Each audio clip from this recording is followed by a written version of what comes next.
में एक चैलेंज होता है, एक मुकाबला होता है, लेकिन मैं इस मुकाबले का सामना करने के लिए बिल्कुल तैयार हूँ।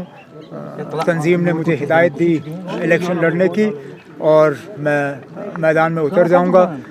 जहाँ तक पिछले दिनों तरुण चुग साहब की जो मीटिंग हुई, मैं बेहद शुक्रगुजार हूँ तरुण चुग साहब का, क्योंकि जो अभी तक हम दबी अल्फाजों में कह रहे थे, उन्होंने सारा जो है लोगों के सामने खुल्लम खुल्ला कर दिया है।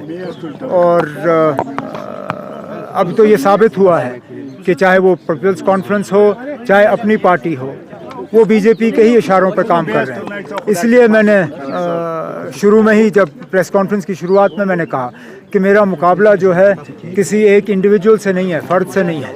मेरा मुकाबला जो है बीजेपी के साथ है और मरकज़ की हुकूमत के खिलाफ है। सर, बीजेपी खुल के साथ ही क्यों नहीं आ रही है कश्मीर में? आप उनसे पूछिए। कहीं ऐसा नहीं तो कि वज़ीर आज़म साहब जो कहते हैं और जो जानते हैं कि हकीकत है, दोनों में फ़र्क है। क्योंकि अगर वज़ीर आज़म साहब अभी जम्मू में हैं, जम्मू में उन्होंने तकरीर के दौरान उन्होंने कई सारी बातें की। उन्होंने ये कहा कि जम्मू कश्मीर में जो भी अभी तक तबाही हुई है वो उसके ज़िम्मेदार हम लोग हैं।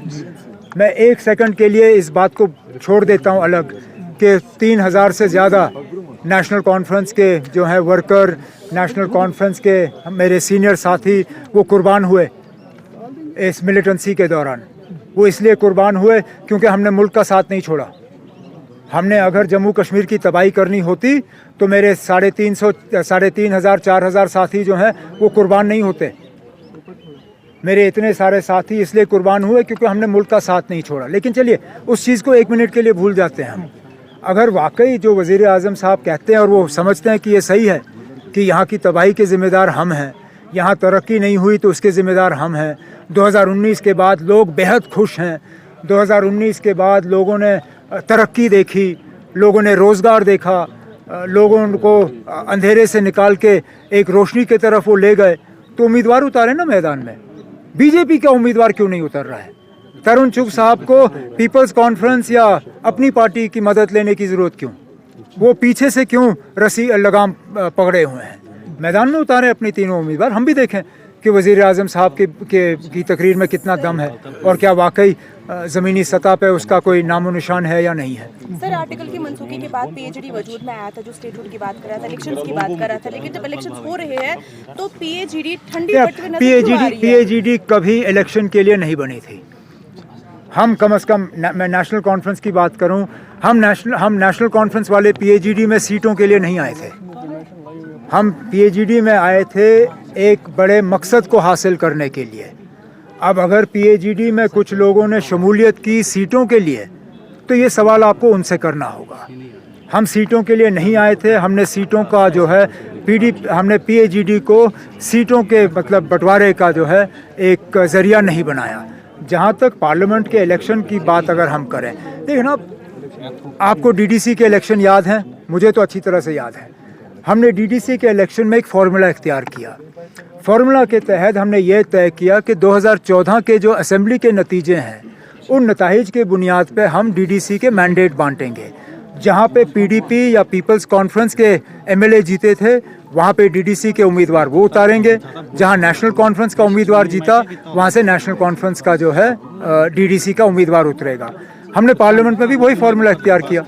जहाँ 3 नेशनल कॉन्फ्रेंस के उम्मीदवार जीते, वहाँ 3 नेशनल कॉन्फ्रेंस के उम्मीदवार पार्लियामेंट का इलेक्शन लड़ने के लिए आए। जहाँ पे बीजेपी जीती थी, उन सीटों पे हमने बहस की। कांग्रेस ने वो तीनों सीटें अपने पास रखी। तो इसमें हमारा क्या कसूर है? ना जम्मू कश्मीर नेशनल कॉन्फ्रेंस लोगों के पास लेके क्या जाएगी इस साल इलेक्शन में क्या कुछ लोगों के पास लेके जाएंगे? आप इंतजार करिए, हमारे जलसों में आइए, आपको खुद ब खुद पता चलेगा हम लोगों के पास क्या लेके जा रहे हैं। हम इंडिया अलायंस का एजेंडा लेके जा रहे हैं, हम अपना एजेंडा लेके जा रहे हैं। हम दिल्ली की जो तानाशाही रही है उसके खिलाफ लोगों में जा रहे हैं। जो लोग जम्मू कश्मीर के लोगों को बेइज्जत किया गया 5 अगस्त 2019 के बाद, हम उसको इलेक्शन में लेके जा रहे हैं, जो हमारी शनाख्त, पहचान, हमारी निशानी, हमारा वकार, सारा कुछ हमसे छीना गया, हम उसको लेके मैदान में जा रहे हैं और उम्मीद करते हैं कि हमें लोगों का सपोर्ट हासिल होगा। इलेक्शंस के दौरान कंपटीशन कैसा रहेगा और अगर आप इक़्तिदार में आते हैं तो क्या कुछ लोगों को नया देखने अब इस इलेक्शन में हमें इक़्तिदार की कोई उम्मीद नहीं है, क्योंकि हम सिर्फ 3 सीट पर लड़ रहे हैं।